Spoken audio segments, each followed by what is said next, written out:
Oh, man. Excellent. Thanks. Absolutely incredible. Thank you very much. Yeah, you guys have certainly lit the fire here tonight. I feel the energy is high. I've been waiting for this for quite some time. I'm not going to lie. Devin might be the most patient human being I've ever met on this planet. Just a little background information on how this episode came to be. So Devin and I now both are, alumni of SUNY New Paltz. And while we were attending our alma mater, and yes, I do love saying that word. Everyone on set here has heard me say it about 30 times today. I happened to overhear that he was in a cool band and, I happened to start a pretty cool show where we bring bands in and fate, one day there was an open seat and Devin happened to sit down next to me and I was just like, all right, I heard he's in a band. Let me check his band out. We exchanged information, and I absolutely was hooked. That song you just played, actually, was the song that did it for me. So if you guys love what you're hearing, be sure to drop some raccoon emojis in the chat. It's a very special emoji for the band. And it's just, I pretty intently and intensely was like, hey, Devin, we'd love to have you on the show. Does that sound like something you're interested in? Hey, Devin, I don't know if you got my text. And it came together. So thank you for your patience, Devin, and thank you guys all for coming in the studio today and jamming with us. We appreciate it. Thank you. We're happy to make it happen. Yeah, for sure. Again, I will say he's a saint. I don't know if I could have handled me as well as you handled me. So I don't deserve sainthood, but thanks. I have one of those tall candles that I burned. It's got Devin's face on it. I pray to it every night. Do you? Yeah, it's one of our hot merch items. Oh, okay. How much does that go for? Probably like $6,000. That, and we also sell buckets. Yeah. Do you actually? Yeah, we sell buckets for catching certain things. Like rain or rain. Whatever's catchable around you. Okay. Gotcha. Fair enough. So talk to me about, the band. Again, like I said, I know Devin, but, we only have known each other for a few months. I like to think we're becoming friends, but, I'm not naive. These things take time, but clearly what takes time is this chemistry you guys share as a band. So talk to me about Field Service, how you guys came to be, and how we ended up here, blessed to have such great music from you guys. Yeah, so we started, Marshall, Chucky, right over there, and Devin. We started in probably about like 2018, end of high school, beginning of college, around that time. And we did a band called Space Shack for a while. Actually, before that, it was Stonehenge. Then it turned into Space Shack. And we did Space Shack for, a couple of years outside of high school. We played with a different bass player. But other than that, it's been the same, working on our originals and just, doing as many gigs as we can. And then last year we picked up Nitty, our current best bass player. He has been great. Thanks, guys. Just got to throw The that best in. one ever. I appreciate that. So he's been playing with us for the last year, doing all of our stuff with the originals and everything, playing on the live record we have out, and it's been great. Yeah, you guys kind of all of a sudden just put a ton of music online. It went from there being nothing, and then in one day we got 2 albums. We were working on those records for probably the better part of 3 years. Really? The live record was a little bit quicker, but the studio record we probably recorded and scrapped 3 or 4 times over the years. Just never quite got it right. So, really, tell me about that process then. What took? I think it was worth the wait, but like. Well, I would say the thing that I think of when you ask that is like by the time we were done with it, we realized we could have done it 10,000 times better, And at that point, it's like, should we just redo it and have it be listenable to us, or put out something that we're not like fully proud of? Okay, I gotcha. So, what was that process like? Did you record yourself? Were you paying for studio time? Yeah, we've done everything pretty much ourselves with some help in the recent years from our friend Tim at Hayloft Studios. But aside from that, mostly self-recorded and produced. Marshall does a lot of the mixing and mastering. Oh, cool. Rock on. So you have like a home studio set up and all that? Yeah. We've got Chucky's like practice studio that we record everything in, and then I'll mix and master and do that stuff at my house, and some overdubs if necessary for like live stuff. Okay. So when you record in studio, you guys strike me very much as a live band. I mean, one of the 2 albums you put out on the same day is a live record.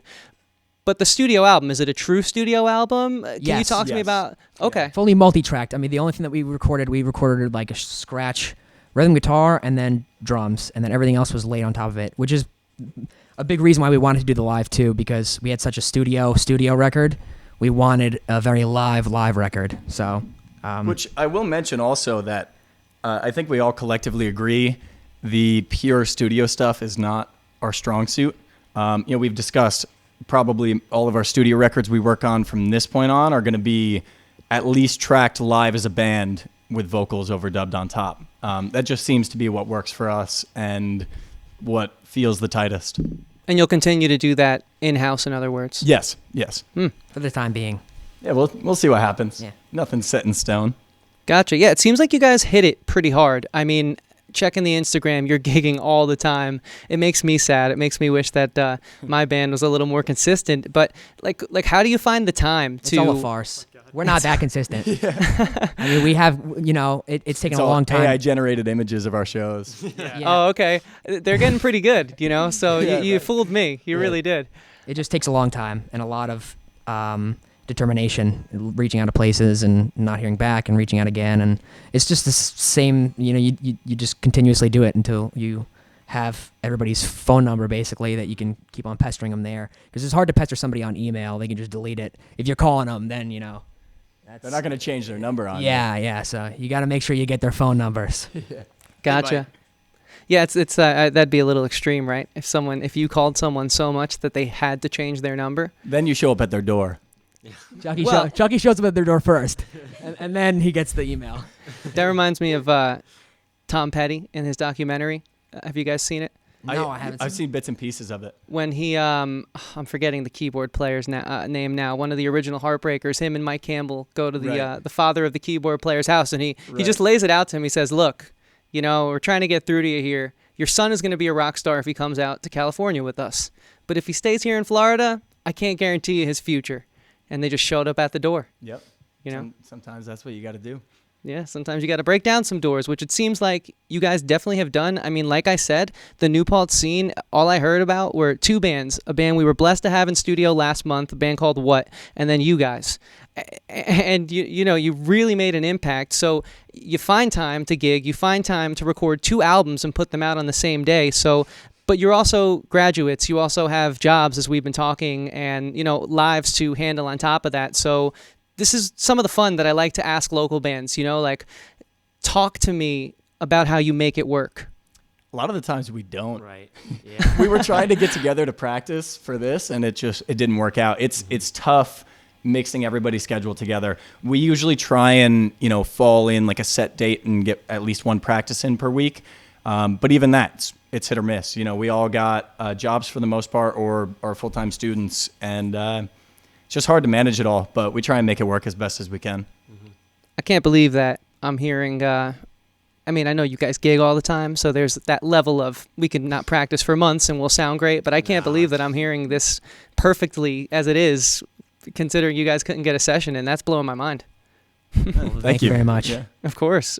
No, I wish I had some guys to jam with who could do some of the things you all do. So talk to me about the influences, like when you guys were younger, who did you listen to? Who first piqued your ears? And how did you mold your sound here? I listened to, a lot of 70s, rock and folk and that kind of stuff, Grateful Dead, Neil Young, all that kind of stuff. And I'm sure that all of us can say that the Dead is at least a part of influence. Yeah. That's kind of how we started, as more of a, more than a cover band, like A tribute a band. tribute. Yeah. Yeah. We were more so a tribute, like a Dead tribute band, 70s style stuff. But all around the board, I guess Mac DeMarco is another personal influence for like my solo stuff too, and that kind of like indie stuff. So it goes, a couple of different ways. For myself, just speaking for me. Okay. Yeah. Nice. It's kind of like a wide range. Yeah. I mean, when I first started playing and getting heavy into developing my own music taste, it was a lot of punk rock and pop punk is what got me started playing. But what kind of really sealed my love for playing music was the improvisational stuff. So I went to school for jazz performance, and I liked that, but I really found my knack with like the improvisational rock music. That's just what feels the best to play and is the most fun for me to play. And luckily, we all kind of are in agreement on that, and so here we are. Yeah, I definitely get the Dead vibes. That artwork definitely. alone, live at the Berry, it feels very much so like one of those old Grateful Dead posters. But I never, again, like as a musician, I don't.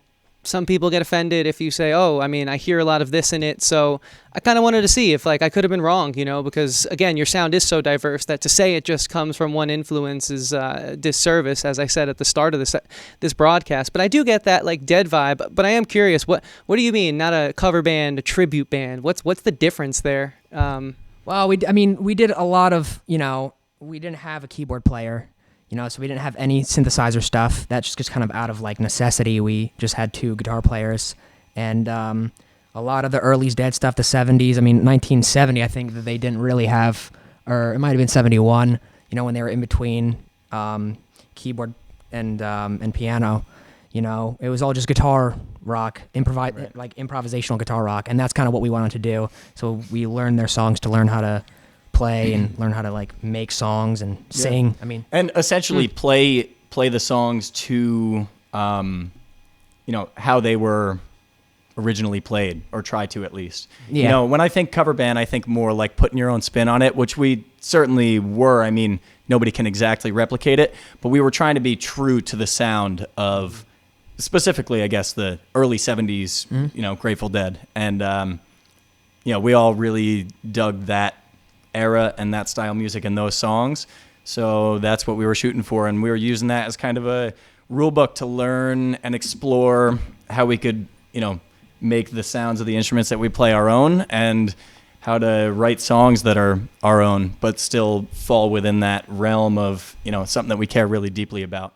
So your love for the Grateful Dead brought you guys together, and then it fostered this creativity to compose the songs we're hearing this evening in the TLDR version, I suppose. Yeah. Essentially, yeah. Among other things. I would say that music brought us together, but like the Grateful Dead kind of solidified where we want to head directionally. Right. So it kind of gave us like a roadmap, whereas we probably would have been playing music together either way. Yeah. Regardless of whether or not the Dead exist. Right. Yeah. Okay, that's really cool. And you guys have been jamming together since high school, right? Yeah. Right at the end of high school. Wow. And how I know that Jacob's new, but the rest of you guys all original? No. I came in about like 4 months before Nitty, I think. So still like pretty new. Oh, okay. Yeah. Fresh meat. So with the addition of new members, 4 years in, finally putting out your first few albums rather. Where do you guys see yourselves? Like, what part of this process of the field service do you see yourselves in? I don't know, like in a ditch somewhere on the Jersey Turnpike or something. I don't know. I have no clue. We want to record more. We want to play more. Just keep on expanding and pushing the barrier, at least from for me on my own songwriting and for the stuff we do in the band. And, we've always tried to do better than we did before. And that's, I think, the only thing that we know we're going to try to do going forward. Well said, well said. So I think we got to hear some music after something that passionate and honest. But before we do that, I want you guys to go and, stay on this stream, but hit Spotify, hit Apple, wherever you have to go and favorite, like, and save the Field Services albums. It's all over the streaming services. Please follow them on all social media. That would be greatly appreciated. I think you guys probably have already become fans, but if you're thinking about it, maybe Chris was right. Over these next few songs, I should go follow and subscribe. Why don't you guys tell them what those platforms are? What's the handle? Where can they find you? The Field Service. Just about everywhere. Spotify, Apple Music, Instagram, fieldserviceband.com. YouTube, Facebook. Yep, YouTube, Field Service. Deezer. Yeah. Deezer, I love Pretty Deezer. much the same all around. Deezer's interactive network, the social features, incredible, right? Yes. I haven't personally tried it. Oh. But I'll take your word for it. It's We're on there. That's all I know. It's absolutely amazing. We are on Deezer. All right, well, guys, they're on Deezer, and we are about to move on to our next song. Before we do that, we have a whole show for you this evening. Don't go anywhere. You're locked in with us here on your Saturday night at our band show, and we greatly appreciate it. We have a bunch of people watching in the chat, and we'd love to hear from you. So if you like what you're hearing, drop a comment, say hi to the band, and next interview, we might even pose some questions if you guys have questions maybe I didn't ask. You want to ask Field Service something, now's your time. Over the next few songs, let us know. Let the guys know that they're absolutely crushing it. I'm sure they already know. But, show them some love. And also, if you guys have a question, I'd be more than happy to be your conduit to get a question in from the chat. So drop raccoons and let the band know just how much of a good time we're all having here. And of course, thank you guys for being here. Please follow, like, subscribe to our band show. It means the world to us. 5 episodes in, who would have thought? But yet here we are. And with that said, I believe the band has a ton more great tunes for us this evening. So I'm going to turn it over to Field Service. Thank you. Take it away, guys. Thank you.